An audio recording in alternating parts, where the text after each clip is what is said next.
vamos a hacer es más sentado, pero esta vez quisiera que se ponga sobre sus pies y me acompañe en Corintios, Primera de Corintios, capítulo 15, verso 20 al 22.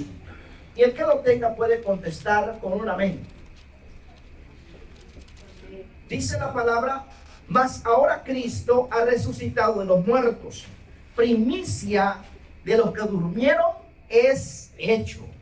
Porque por cuanto la muerte entró por un hombre, también por un hombre la resurrección de los muertos. Porque así como en Adán todos mueren, también en Cristo todos serán vivificados. ¿Puede ocupar su asiento, por favor?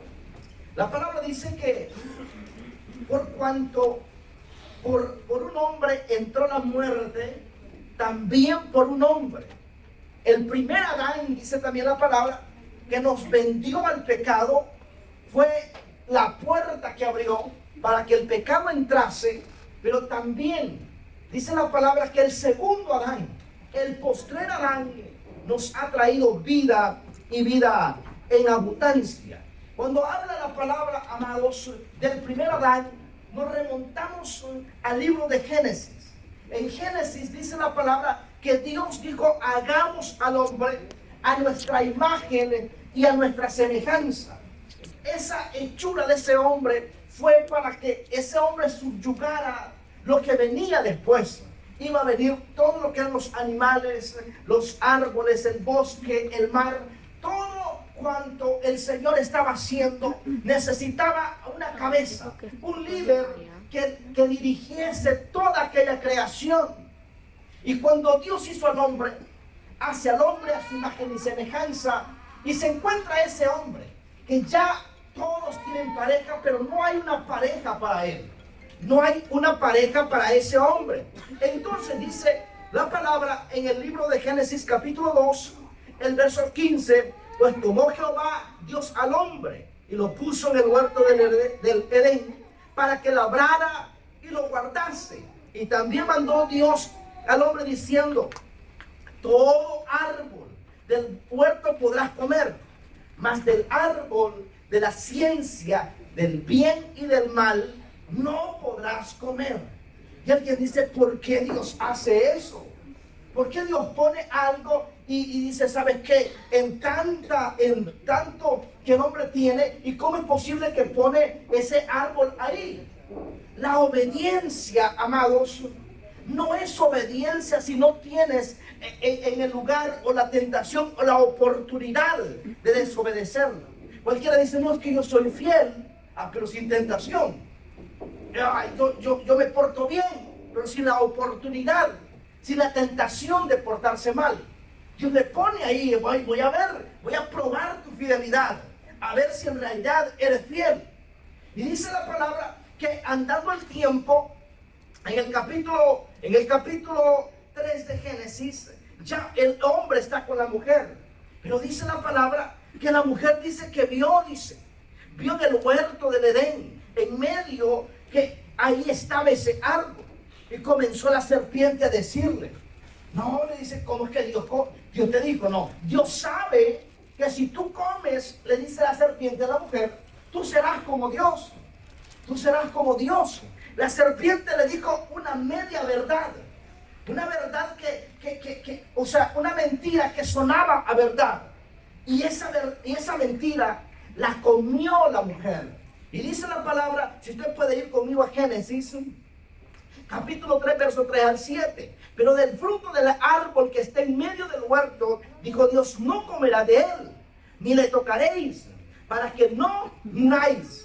Ya había una señal, ya había una advertencia. Nada en la vida, amados, pasa por pasar o por suceder. Hay señales, siempre hay señales.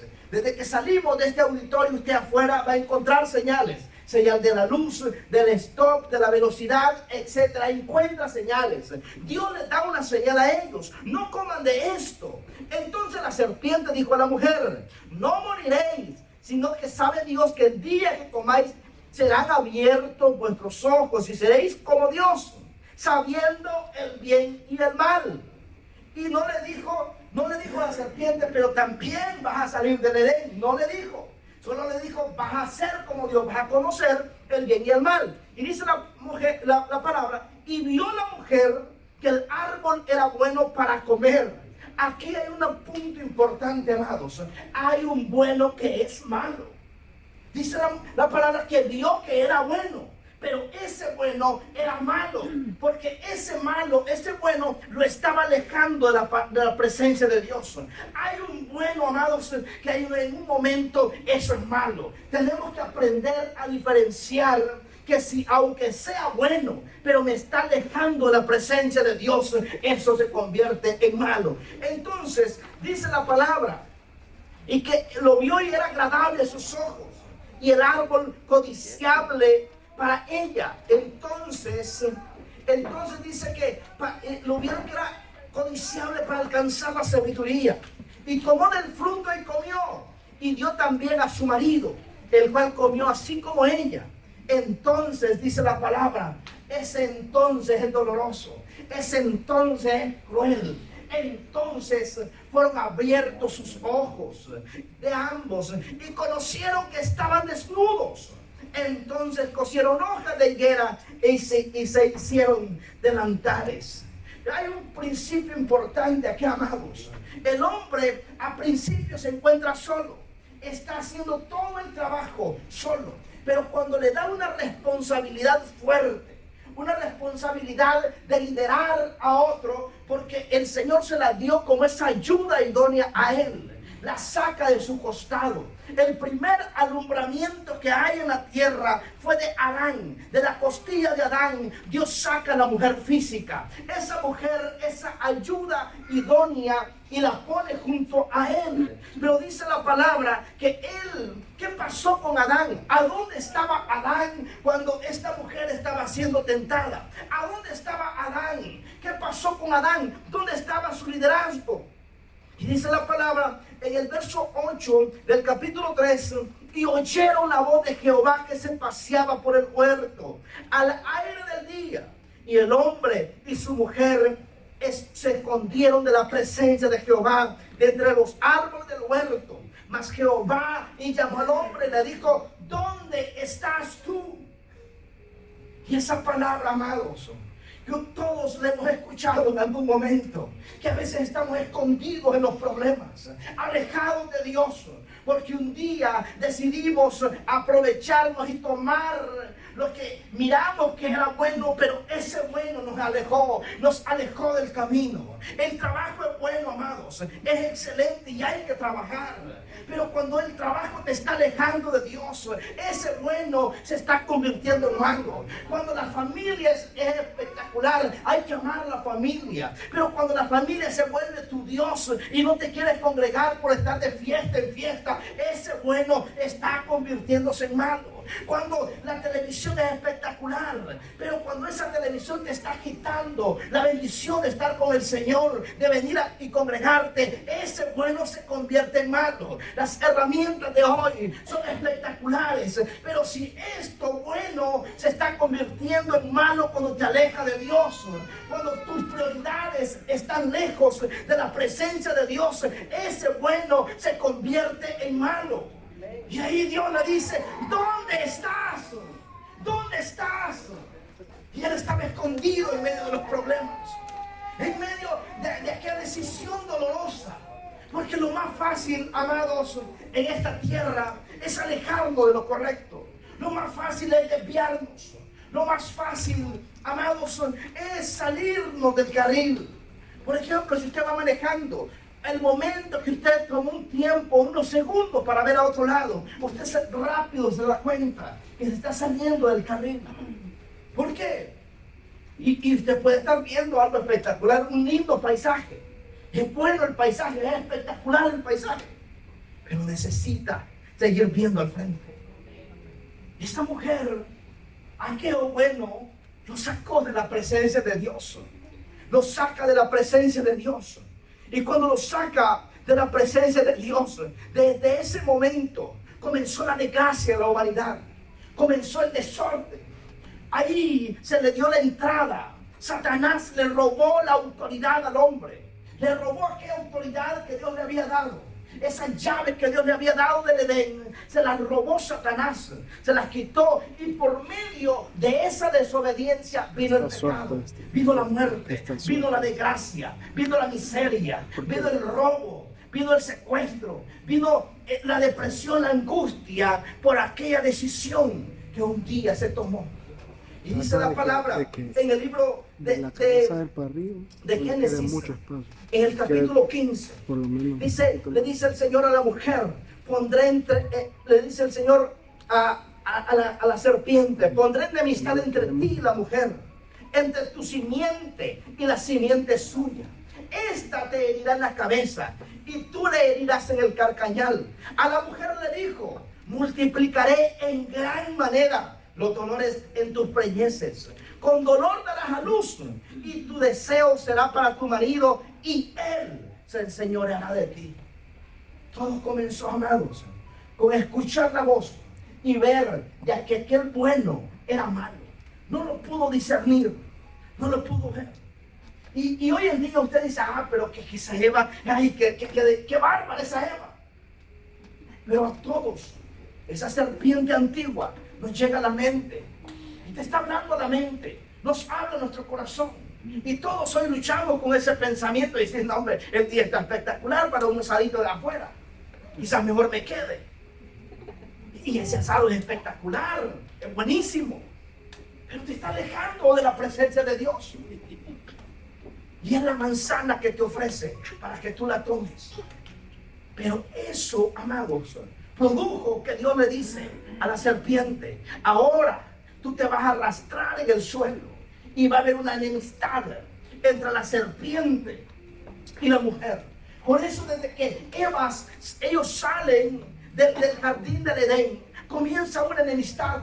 Por eso cuando ve a un hombre, por eso dice la palabra, y pondré enemistad de la simiente de la mujer, saldrá uno que te va a pisotear la cabeza, te va a machacar la cabeza. Y cuando nació Abel del vientre de Eva, comenzó a ver que era un hombre justo, que era un hombre correcto, dijo, lo tengo que eliminar. Y Caín se levanta contra Abel y lo mata. Por eso cuando usted ve al caminar el tiempo, Dios levanta a otro hombre llamado Abraham. Y Abraham dice, no, espérate, esta gente es demasiado justa, demasiado buena. Esta gente está conectada con Dios. Voy a ponerle esterilidad a Sara. Y esterilizó el vientre de Sara. Y cuando ya no pudo más, porque llegó el momento de que Sara alumbró y dio a luz un hijo, dijo, no, le tengo que poner enemistad con Ismael. Y Isaac tuvo enemistad con Ismael. Y la esposa de Isaac también vino esterilidad, porque dijo, de esta genealogía alguien va a venir. Y Rebeca tiene el problema de ser estéril, pero le nacen gemelos, y hay una enemistad en estos gemelos. Dice, tengo que destruir a estos gemelos. Y hay la enemistad entre Esaú y Jacob. Pero Jacob, hay una bendición de Jacob. Jacob se va de casa a buscar una esposa, va huyendo de su hermano, pero se encuentra con su esposa Raquel. Y dice el Satanás, no, espérate, hay algo en este linaje, tengo también que detenerlo. Y viene y busca detener, pone esterilidad en Raquel, pero también en su tiempo Raquel dio a luz a José. Pero dice, José es un tipo íntegro, es un tipo demasiado íntegro, lo voy a mandar de esclavo a Egipto. Y en Egipto pasan 400 años y se está levantando una generación poderosa. Dice, tengo que matar a todos los niños. Y hay una orden en Egipto de eliminar a todos los niños menores de 2 años. Pero Moisés es salvado por la hija del faraón. Y cuando Moisés va creciendo, dice, este tipo es peligroso, tengo que meterlo en problemas. Y lo mete en problemas. Y Moisés mata a uno y lo envían al desierto. Pero luego regresa y dice, pero es que aquí hay muchos problemas. Y iba matando, iba buscando destruir, porque alguien iba a aparecer de esa simiente. Pero llegó el momento, amados, de lo que menos esperaba, de una virgen, nace el Hijo de Dios. Amén. Nace Jesucristo. Y al nacer Jesucristo, amados, comienza una persecución, porque el enemigo dice, no, espérate, ¿cómo es que de una virgen? sin tener marido, va a haber un hijo. No, este está peligroso. Yo pensé, dijo Satanás, que era Juan el Bautista, pero no es Juan el Bautista, ya lo eliminé, pero está naciendo otro. Y él dice, espérate, me están desesperando.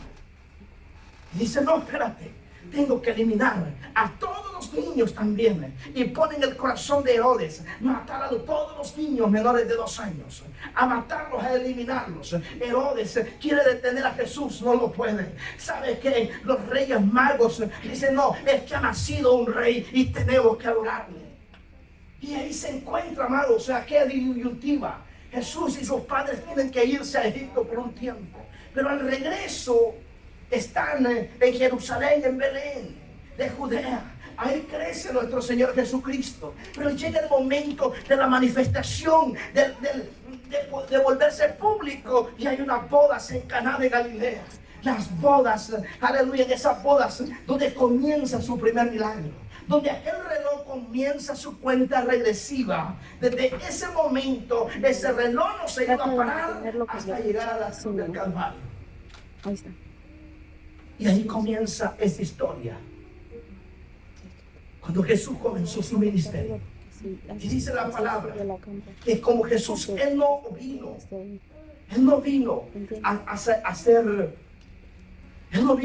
a abolir la ley. Él vino a cumplir la ley. Dice la palabra en el libro de Mateo capítulo 3, versos 16 y 17. Y Jesús, después que fue bautizado, subió del agua. Y aquí los cielos fueron abiertos. Y vio al Espíritu de Dios descender como una paloma y venía sobre él. Y hubo una voz de los cielos que decía: este es mi Hijo amado, en quien yo tengo complacencia. No había alguien que dijera: este es el Hijo de Dios. Tiene que ser Dios mismo hablando y abriendo los cielos y diciendo: este es el Hijo de Dios. Y ahí inmediatamente Satanás se presenta en el cielo y dice: hey, si este es el Hijo de Dios, yo tengo que probarlo, yo tengo que verlo, yo tengo que experimentar cómo es que este es el Hijo de Dios. Y dice la palabra, entonces el capítulo 4, verso 1. Entonces Jesús fue llevado por el Espíritu al desierto para ser tentado por el diablo. Porque dijo, no, yo tengo que ver, yo tengo que probar si este es el Hijo de Dios. Fue llevado al desierto para ser tentado por el diablo. Y después de que hubo ayunado 40 días y 40 noches, tuvo hambre. Y vino el tentador y le dijo: si eres Hijo de Dios, di que estas piedras se conviertan en pan. Él respondió y dijo: escrito está. ¿Cómo dijo Jesús? Escrito está. Escrito está. No solo de pan vive el hombre, sino de toda palabra que sale de la boca de Dios. Entonces el diablo le llevó a la santa ciudad y le dijo, y le puso sobre el pináculo del templo y le dijo: si eres Hijo de Dios, échate abajo, porque escrito está: a sus ángeles mandará acerca de ti, y en sus manos te sostendrán, para que no tropieces con tu pie en piedra. Y Jesús le dijo otra vez: escrito está también: no tentarás al Señor tu Dios. Otra vez le llevó el diablo. Es insistente el tipo. No, dice, otra vez le llevó el diablo a un monte muy alto y le mostró todos los reinos de ellos. Y le dijo: todo esto te daré si postrado me adorares. ¿Cómo es que Satanás le está diciendo a Jesús, que es el dueño de todo? Le dice: todo esto te daré. ¿Sabe por qué? Tenía autoridad Satanás. Porque Adán se la entregó en el Edén. Adán, el pecado entró por ese hombre. Y el Satanás le roba las llaves, le roba la autoridad de este mundo. Le dice: todo esto yo te voy a dar si postrado me adorares. Entonces Jesús le dijo: vete, Satanás. Otra vez, mire, las tentaciones, ¿cómo Jesús le responde? Escrito está, escrito está. Le dice: escrito está: al Señor tu Dios adorarás y a Él solo servirás. El diablo entonces le dejó, y he aquí que venían ángeles y servían a mi Señor. Aleluya.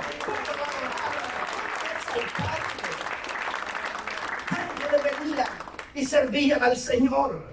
Porque todas las tentaciones Jesús la venció a través de la palabra. Porque la palabra no es desodorante, amados. La palabra es para andarle en el corazón. Cuando usted anda una palabra en su corazón y esa palabra se vuelve rema en su vida, usted se vuelve invencible. Usted se vuelve algo que le tiende Satanás, pero usted resiste. Escrito está, escrito está. No moriré, sino que viviré para contar las bendiciones de Dios. No seguiré enfermo, porque escrito está, por su llaga yo he sido sanado. No viviré en miseria, porque escrito está, Él se hizo pobre para enriquecernos. No voy a ver a mi familia fracasar, porque escrito está, cree en el Señor Jesucristo y serás salvo tú y toda tu casa. Cuando creemos, confesamos la palabra, vivimos la palabra, y cuando vienen las tentaciones, confesamos la palabra, refutamos con la palabra. En la palabra dice que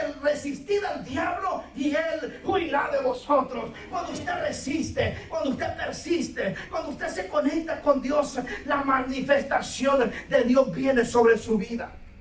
Por eso Jesús le dice, escrito está. Con la palabra, hermanos, la palabra, dice la Biblia que la palabra es como una espada de doble filo que penetra hasta partir el alma. Esa palabra. Entonces Jesús lo confronta con la palabra. Entonces él se da cuenta, Satanás se da cuenta, dijo, espérate, este no es un profeta cualquiera. Aquellos profetas pecaron, pero este no le encuentro pecado, y yo tengo que buscar la manera. Y comenzó a convencer a los religiosos del momento, comenzó a convencer a la gente política, comenzó a convencer a la gente que estaba alrededor de Jesús. Dijo, no, espérate, está levantando un discipulado bárbaro. Tengo que meterme en alguien de ahí. Tengo que ver cómo está, qué es lo que está pasando. Incluso en un momento se metió en Pedro y que Jesús iba de camino ya para ser crucificado. Le dice, ¡hey, Jesús! Le dice Pedro, que no te acontezca esto. Y Jesús le dice, apártate de mí, Satanás.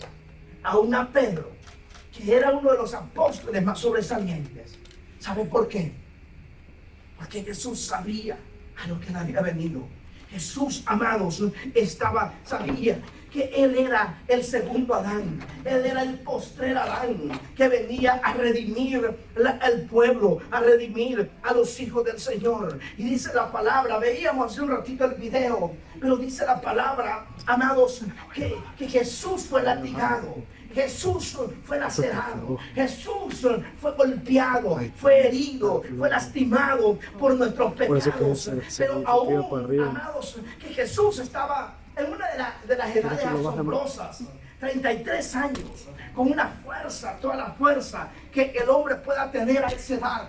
Pero sus pasos eran lentos, por momentos se caía, pero él se volvía a levantar, porque él decía, mi meta es llegar hasta Gólgota, porque ahí yo sé que seré crucificado, pero yo sé que el tercer día mi Padre me va a levantar y voy a redimir al mundo de los pecados. Amén.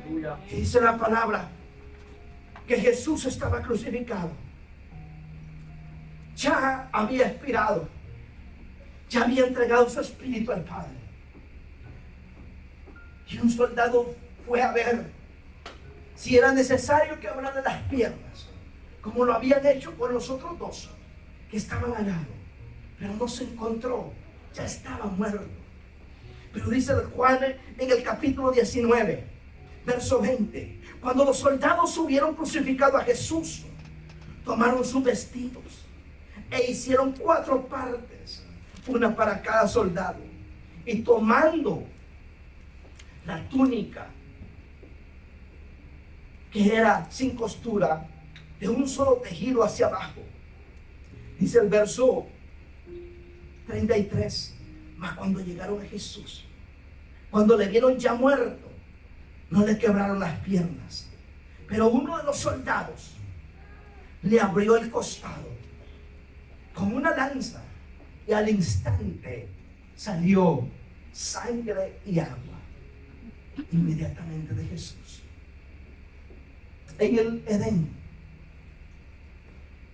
Dios le saca del costado a Adán, una mujer física.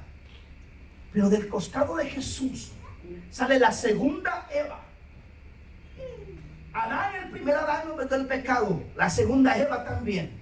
Pero el segundo Adán, Jesús, nos da vida. Y la segunda Eva que sale es la Eva espiritual. Es la mujer espiritual. Es la mujer llamada la iglesia de Jesucristo.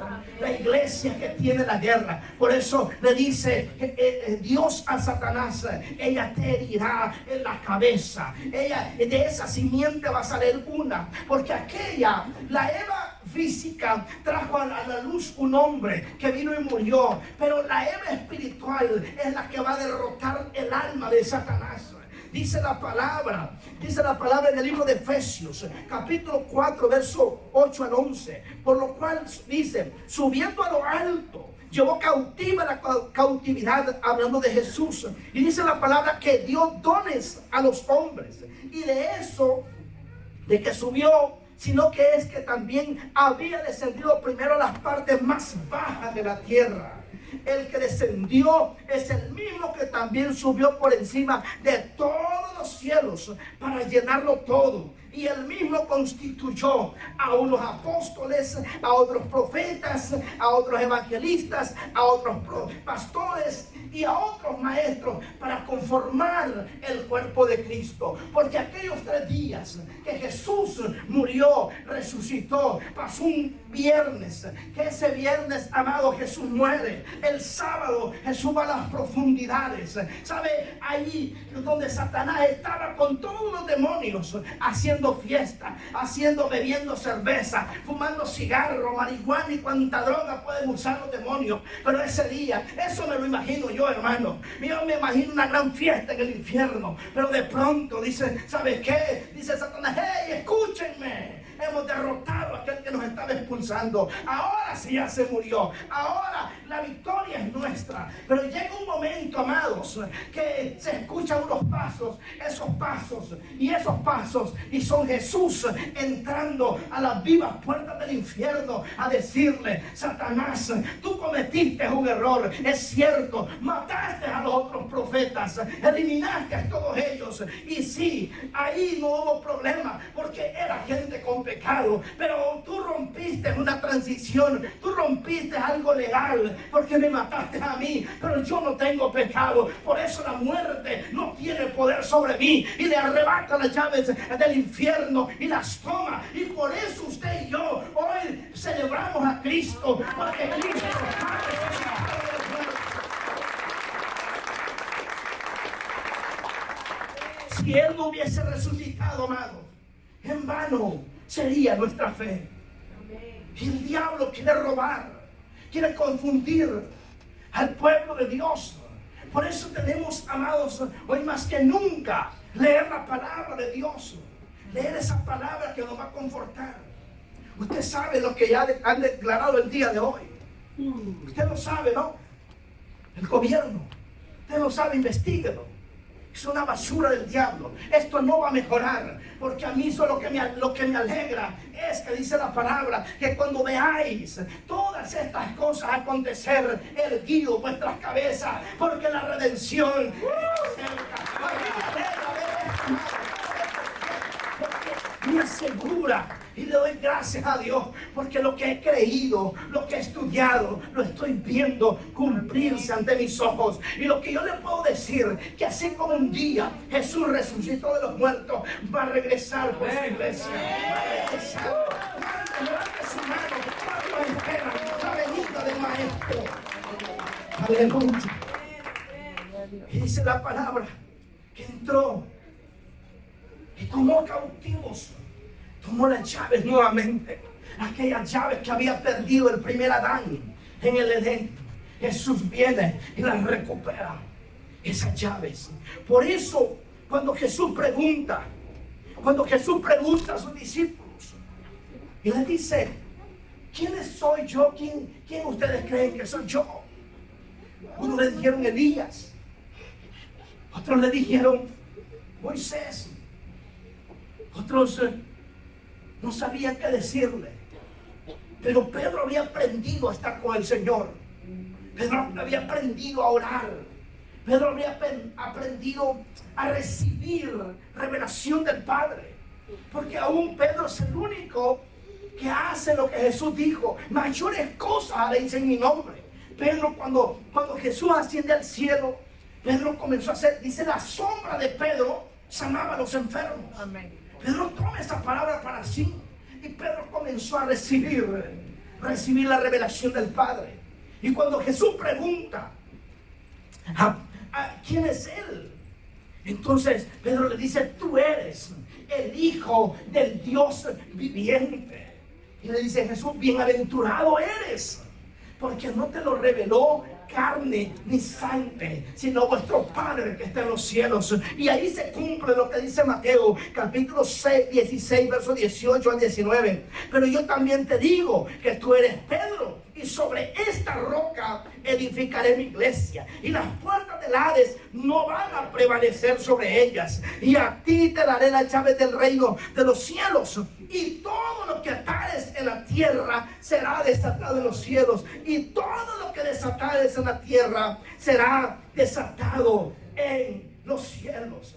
¡Qué espectacular palabra! ¿Por qué no le dijo ten las llaves, sino que le dice te las daré? Porque todavía no había ido a la cruz del Calvario. Cuando Jesús regresa, ahí empodera a la iglesia. Por eso le dice, recibiréis poder cuando haya venido sobre vosotros el Espíritu Santo, y seréis testigos en Jerusalén, en Judea y hasta lo último de la tierra. ¿Sabes por qué? Porque la iglesia ha sido diseñada para manifestar el poder de Dios, para manifestar las maravillas de Dios. Usted tiene que caminar con esa identidad que Dios le ha dado, caminar en victoria, porque Cristo murió y resucitó para darnos vida, y para darnos vida en abundancia. Aleluya. Y eso es lo que como iglesia tenemos que recibir, tenemos que abrazarlo. Usted no es cualquier cosa. Usted es la iglesia de Cristo. Usted es hijo de Dios. Usted es hija de Dios. Tenemos que recibir eso y caminar en esa autoridad. Muchas veces, hermano, no he esperado que otros vengan y oren por mí cuando he estado en problemas de salud o en algún problema de alguna índole.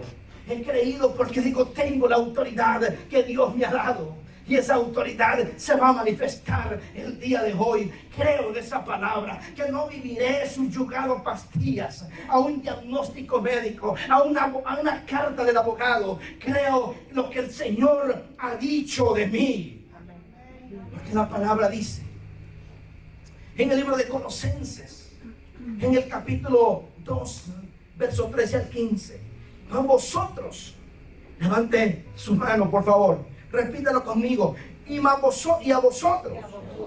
Una vez más. Y a vosotros, estando muertos en pecados y en la incircuncisión de vuestra carne, os dio vida juntamente con Él, perdonándonos todos los pecados, anulando, una vez más, anulando el acta de los decretos que había contra nosotros, que nos era contraria, quitándola de en medio y clavándola en la cruz, y despojando a los principados, a las potestades, los exhibió públicamente, triunfando sobre ellos en la cruz del Calvario.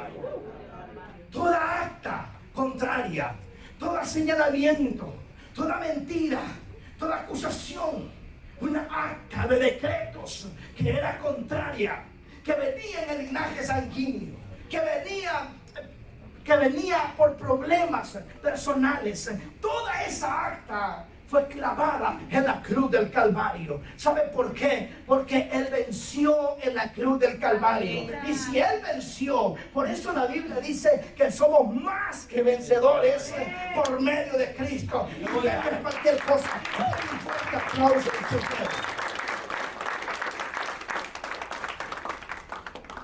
Tome tenemos esa autoridad que Él nos dio. Él nos dio esa autoridad. Porque si Cristo murió por nosotros, pero resucitó al tercer día, amados, ahí es donde esa palabra se cumple. Que no dice que somos vencedores, sino más que vencedores. Que no hemos peleado la batalla y ya está ganada. Esa palabra tenemos que creerla. Yo no sé hoy cuál es la batalla que usted está luchando. Sé que en la vida a veces tenemos sueños que se mueren, o vimos morirse, derretirse, o ver cómo nuestros planes se derrumban como un castillo de naipes, como un castillo en la arena, que al crecer las hojas se hacen pedazos. Pero yo quiero decirte que a ese Cristo que yo le creo, a ese Cristo que yo le sirvo, ha resucitado. Y he visto como sueños que pensé que se habían muerto, que estaban en la tumba, han comenzado a resucitar. Amén. Y hoy, yo sé que usted no es casualidad que haya llegado hoy acá. Dios quiere resucitar en su vida aquellos dones, aquellas bendiciones que un día usted recibió. Dios quiere resucitar en ti ese líder que Dios depositó en tu vida. Dios quiere resucitar en ti a esa mujer, a esa niña que soñaba grandes cosas. Dios quiere resucitar en ti. Dios quiere resucitar en ti, hombre, a esos sueños que has tirado en el abandono. Dios quiere resucitar hoy en ti a ese hombre valiente, a ese padre de familia valiente. Dios quiere resucitar en ti a ese hijo de Dios, a ese hijo de Dios, Dios quiere levantar en ti, ese altar que ha estado empolvado, ese altar de oración que un día entrabas apasionado, pero ahora ya ni te acuerdas. Pero hoy comienza a venir el espíritu de resurrección sobre tu vida. Ponte de pie, por favor. Levanta tus manos. No sé qué es lo que tú sientas que está lejano, que un día tú soñabas y te reías y corrías anhelando ese sueño, y decías, ahora sí se va a cumplir. Pero han pasado los años, han pasado los días, han pasado temporadas, y sientes que eso está lejos. Sientes que ya se ve casi inalcanzable. Levanta tus manos ahí. Entregaré tus cargas. ¿En qué área tú necesitas un toque divino? ¿En qué áreas tú necesitas ese toque divino? Aleluya. Aleluya, aleluya. Entrégale tus cargas al Señor. Entrégale tus cargas al Señor. Aleluya, Él está aquí. Él está aquí. Y si Él resucitó, y si Él resucitó de los muertos, aleluya. Y si Él resucitó de los muertos, nuestra victoria está garantizada. Si hay un dolor, si hay una angustia, entrega todo dolor delante del Señor. Todo aquello que te carcome el alma, el corazón, la mente, que roba tu mundo